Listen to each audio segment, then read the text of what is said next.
Tribuners, jumpa lagi bersama Mutiara. Kali ini kita akan membahas seputar perkembangan dari kasus pembunuhan yang terjadi di Subang, di mana kasus tersebut menewaskan ibu dan anak. Ibunya bernama Tuti dan juga sang anak bernama Amalia. Nah, ini ada perkembangan terbaru nih Tribuners, datang dari salah satu tersangka yang bernama Muhammad Ramdhanu alias Danu, di mana kuasa hukum Ramdhanu alias Danu ini yang bernama Ahmad Taufan menduga ada tersangka lain nih Tribuners, ternyata dalam kasus pembunuhan di Subang. Menurutnya ini tersangka lain ini akan menambah daftar dari 5 tersangka yang sudah ditetapkan oleh pihak kepolisian. Taufan, nama kuasa hukum dari Ramdhanu alias Danu ini meyakini bahwa para pelaku itu ramai-ramai membuat suatu rencana hingga memberikan kesulitan tersendiri kepada pihak kepolisian untuk menuntaskan kasus pembunuhan di Subang ini Tribuners. Bahkan pihak Taufan sendiri mengatakan atau memprediksi bahwa kasus ini bisa saja zonk. Kenapa sih zonk? Karena menurut dari pengakuan Ahmad Taufan selaku kuasa hukum dari Danu ini menduga bahwasannya para tersangka ini beramai-ramai telah berkumpul dan menyiapkan skenario sehingga kasus ini sulit untuk diungkap. Bahkan seperti kita ketahui ini Tribuners, kasus dari pembunuhan Subang sendiri ini sudah berlangsung 2 tahun lamanya. Dan sampai saat ini pun belum menemukan titik terang. Tapi ya setidaknya saat ini sudah mulai menemukan sedikit fakta-fakta baru yang terkuak dan doa kita adalah semoga kasus ini bisa segera terpecahkan ya Tribuners. Nah, dari pengakuan Ahmad Taufan yang mengatakan bahwasannya ia menduga ada tersangka lain ini, Ahmad Taufan pun menduga bahwa tidak hanya pelaku yang datang saja ke TKP sebagai eksekutor. Jadi ada pelaku lain yang juga tidak datang ke TKP ataupun berperilaku sebagai seorang eksekutor, tapi ada pelaku di balik layar nih istilahnya Tribuners. Dan Ahmad Taufan ini sekaligus sebagai kuasa hukum Ramdhanu alias Danu itu berharap bahwasannya kasus ini bisa segera usai. Dan juga kliennya ini kan tidak digantung ya terkait dengan kasus ini. Nah, terus Tribuners, ia pun meyakini bahwa jika kasus ini sudah terungkap seluruhnya, maka akan ada atau bahkan muncul tersangka lainnya. Nah, untuk kasus pembunuhan Subang sendiri Tribuners, ini pihak kepolisian ini sudah menggeledah rumah Yoris, di mana kita tahu bahwasannya Yoris ini merupakan anak dari Yosef. Di mana pada saat melakukan penggeledahan, polisi ini menyita 2 barang dari rumah Yoris Tribuners. Dan penggeledahan itu dilakukan pada Selasa kemarin, tepatnya 31 Oktober 2023. Penggeledahan ini pun berlangsung hampir bersamaan dengan prarekonstruksi kasus Subang di beberapa tempat, terutama di Jalan Cagak, Kabupaten Subang. Dan pihak kepolisian pun menegaskan bahwa kedatangannya ke Subang itu untuk menggeledah rumah saksi. Selain rumah Yoris, polisi juga mengatakan bahwasannya ia menggeledah rumah lainnya seperti rumah Mulyana yang merupakan adik kandung tersangka Yosef Hidayat. Kuasa hukum Yoris yang bernama Leni Tribuners mengatakan kalau pihak penyidik ini mengamankan 2 barang bukti dari rumah kliennya. Leni juga mengatakan 2 barang bukti yang diamankan itu adalah milik Amel dan juga Yoris. 2 barang bukti itu menyangkut laptop dan juga ponsel, di mana ini laptop dimiliki oleh Amel dan HP yang dulu dimiliki oleh Yoris yang pernah disita polisi, tapi ini dikembalikan lagi. Nah, Tribuners, pada saat meneliti atau menelaah lebih jauh terkait dengan perkembangan kasus Subang, di mana pihak kepolisian ini sudah melakukan prarekonstruksi di hari kemarin dan juga melakukan penggeledahan di rumah saksi dan juga rumah tersangka. Pihak kepolisian ini kemudian menemukan fakta baru terkait dengan sosok Mr. X yang menjadi sorotan baru nih Tribuners. Sosok Mr. X ini menjadi sorotan setelah pihak kepolisian ini menemukan bercak darah misterius di mobil Alphard. Kira-kira bercak darah ini menunjukkan bukti gitu kan terkait dengan siapa sih sosok Mr. X, apakah Mr. X ini terlibat gitu kan dalam kasus pembunuhan di Subang. Nah, sebagai informasi Tribuners, mobil Alphard tersebut adalah tempat ditemukannya jenazah dari Tuti dan juga sang anak yang bernama Amalia Mustika. Sosok yang disebut Mr. X ini karena berdasarkan hasil pemeriksaan DNA bercak darah tersebut tidak cocok dengan korban maupun kelima orang yang telah ditetapkan sebagai tersangka dalam kasus pembunuhan di Subang. Jadi nih Tribuners, bakal ada kemungkinan tersangka lain yang terlibat dalam kasus pembunuhan di Subang. Nah, ada pun 5 tersangka yang saat ini sudah ditetapkan pihak kepolisian adalah Yosef yang merupakan suami dari Tuti. Lalu ada Mimin Mintarsi yang kita tahu Mimin ini adalah istri kedua dari Yosef. Dan ada Muhammad Ramdhanu alias Danu yang merupakan keponakan dari Tuti. Dan juga Arigi serta Abi yang merupakan anak Mimin. Nah, Tribuners, di bawah jenazah korban pun ditemukan DNA Mr. X dan itu masih didalami saat ini oleh pihak kepolisian. Selain mencocokkan DNA dengan kelima tersangka, Tribuners, pihak kepolisian pun turut memeriksakan dengan sejumlah keterangan dari saksi yang pernah dimintai keterangan. Tetapi tidak ada satupun sampel darah yang cocok dengan bercak darah yang ditemukan di mobil Alphard tersebut.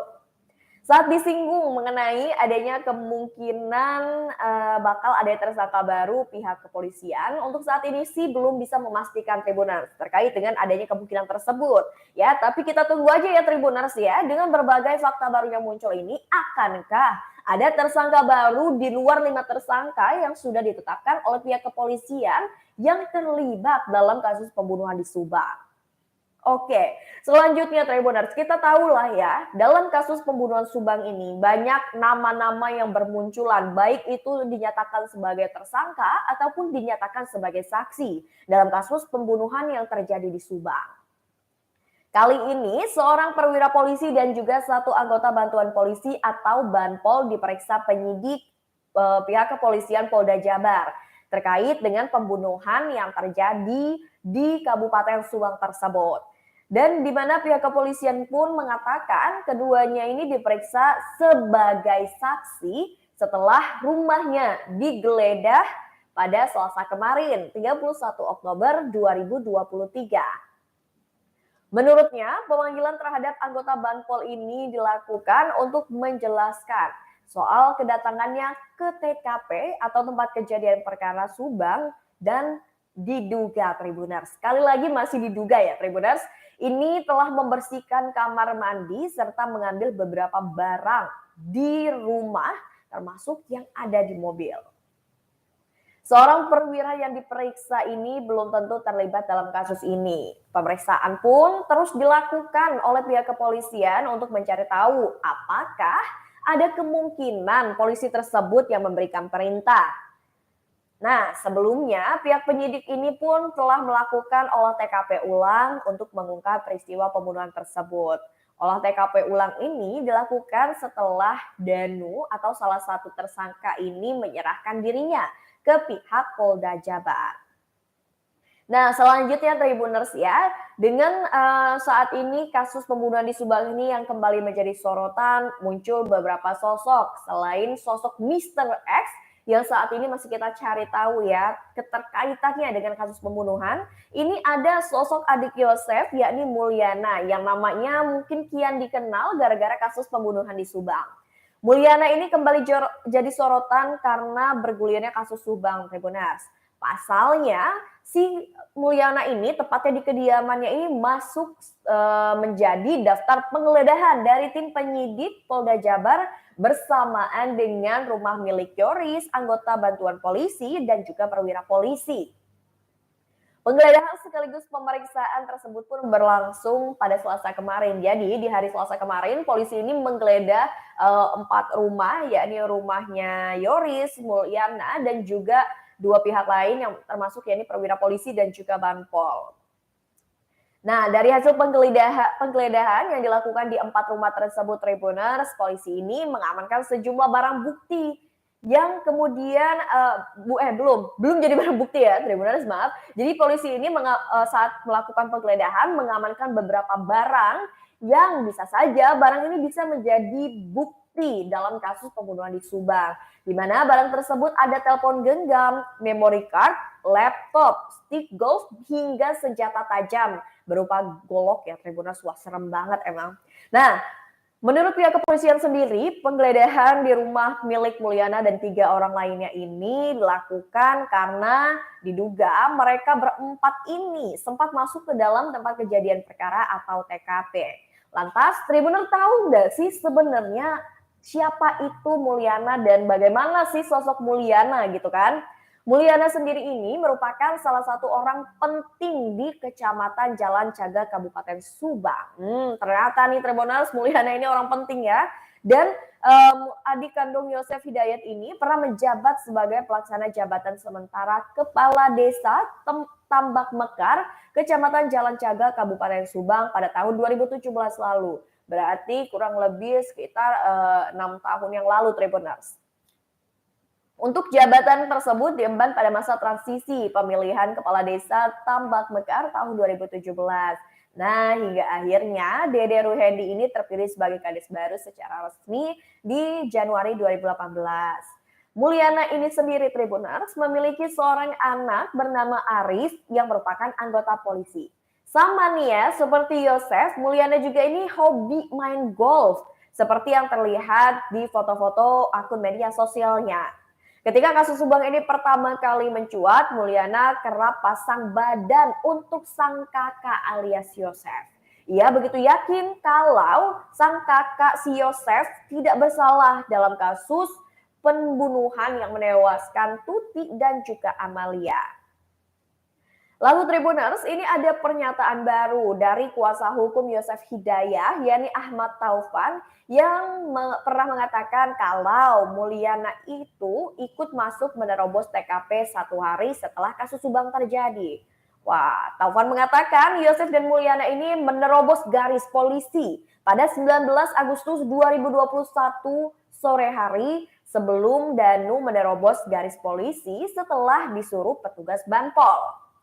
Mengenai hal itu, Mulyana ini pernah membenarkan bahwa ia dan Yosef memang benar, Tribuners, pernah menerobos TKP seperti yang dikatakan oleh kuasa hukum dari Yosef, yaitu Ahmad Taufan. Tapi menurut Mulyana, kedatangannya itu hanya untuk mengambil kucing milik Amalia. Oke, jadi alasan Mulyana masuk menerobos ke TKP pembunuhan ini katanya untuk mengambil kucing milik Amalia. Amalia ini sendiri kan korban dalam pembunuhan yang terjadi di Subang. Tak hanya kucing, pihak penyidik juga meminta keluarga korban untuk mengambil mobil Yaris yang terparkir di TKP. Oke, Tribuners, selanjutnya Direktorat Reserse Kriminal Umum Polda Jabar pun mengamankan sejumlah barang dari keempat rumah yang digeledah pada Selasa kemarin. Seperti kita ketahui bahwasannya beberapa barang ini mungkin akan menjadi petunjuk yang sangat berguna untuk memecahkan kasus pembunuhan di Subang ini supaya tidak berlarut-larut gitu kan. Apalagi udah 2 tahun dan kasihan gitu kan untuk kepada kedua mendiang, kedua korban ini mungkin kita nggak tahu ya. Mungkin dalam kita doakan yang terbaik aja untuk kedua korban ini dan keluarga yang ditinggalkan ini diberi kekuatan gitu kan, mengingat kasus ini 2 tahun berlarut-larut, tapi Tribuners sampai saat ini pun belum ada kejelasan yang pasti mengenai kasus ini. Nah, Tribuners, sekedar informasi, pihak kepolisian ini kan kemarin tepatnya Selasa ini sudah melakukan prarekonstruksi dan saat menggelar prarekonstruksi pembunuhan di Subang ini dilakukan di beberapa lokasi, Tribuners. Ini merupakan prarekonstruksi pertama yang direncanakan oleh para penyidik dari Polda Jabar. Nah, untuk prarekonstruksi sendiri ini digelar di tempat kejadian perkara atau tempat di mana ditemukannya kedua korban atau kedua jenazah kasus pembunuhan di Subang. Lalu pihak kepolisian pun mengatakan pihak penyidik telah memeriksa sejumlah saksi baru mulai dari Banpol hingga seorang perwira polisi di lingkungan Polres Subang. Dan kemudian selanjutnya ini akan melakukan rekonstruksi kedua yang akan diselenggarakan besok atau tepatnya Kamis ya Tribuners pada 2 November 2023 mendatang. Jadi kalau misalkan Tribuners penasaran seperti apa rekonstruksinya, biasanya kan ini akan disajikan secara live itu oleh media massa tentunya. Jadi Tribuners bisa menyimak dan melihat kembali terkait dengan perkembangan dari kasus Subang. Nah, untuk prarekonstruksi pertama yang sudah dilakukan kemarin ini sendiri Tribuners, tersangka yang bernama Danu dan juga anak sulung korban yang bernama Yoris ini dihadirkan dalam prarekonstruksi yang dilakukan kemarin. Yoris ini dihadirkan hanya untuk menentukan atau menunjukkan posisi perabot rumah sebelum kejadian peristiwa pembunuhan yang terjadi di Subang. Pihak kepolisian juga mengatakan bahwa prarekonstruksi ini dilakukan beberapa kali di tempat, tak hanya di TKP Tribunars. Jadi memang pihak kepolisian ini akan terus menggali lebih lanjut, tidak hanya di TKP tapi juga di tempat-tempat yang akan kemungkinan besar akan menjadi petunjuk dalam pemecahan kasus di Subang. Nah, lalu terkait dengan seorang perwira polisi dan satu anggota Banpol yang diperiksa, polisi pun sudah memeriksa keduanya karena keduanya ini merupakan saksi dalam kasus pembunuhan di Subang. Dan juga Tribuners, kedua rumah dari perwira polisi dan juga Banpol ini telah digeledah dan juga diamankan sejumlah barang yang mungkin ini barang akan menjadi barang bukti dalam pemecahan kasus di Subang. Oke, Tribuners, berbicara tentang kasus pembunuhan di Subang ini memang luar biasa pelik sekali. Bahkan kita juga yang mungkin kita tidak terlibat secara langsung atau kita bukan keluarga dari korban, tapi kita seolah-olah ikut merasakan kepedihan dari korban, mengingat sudah 2 tahun kedua korban ini sudah meninggal, tapi sampai saat ini pihak kepolisian pun belum bisa menentukan kejelasan dari kasus ini. Dan harapannya setelah ditemukannya fakta-fakta baru, dan kasus pembunuhan di Subang ini kembali naik ke permukaan dan menjadi sorotan publik, ini akan menjadi semangat baru untuk pihak kepolisian secara gencar melakukan penyidikan dan penyelidikan lebih lanjut supaya bisa menemukan titik terang Tribuners ya untuk kasus ini. Nah, Tribuners mungkin itu saja pembahasan kita seputar kasus Subang dan semoga Tribuners ya para tersangka ini bisa ditemukan segera dan bisa ditetapkan kasus pembunuhan di Subang ini supaya tidak berlarut-larut dan semoga kasus ini menjadi kasus yang terpecahkan ya. Jadi bisa jelas sejelas-jelasnya sesuai dengan hukum yang berlaku di Indonesia. Tribuners, mungkin itu saja obrolan kita pada malam hari ini seputar kasus pembunuhan di Subang dan sampai jumpa di tayangan terupdate lainnya hanya di YouTube Tribun Lampung News Video bersama saya Mutiara.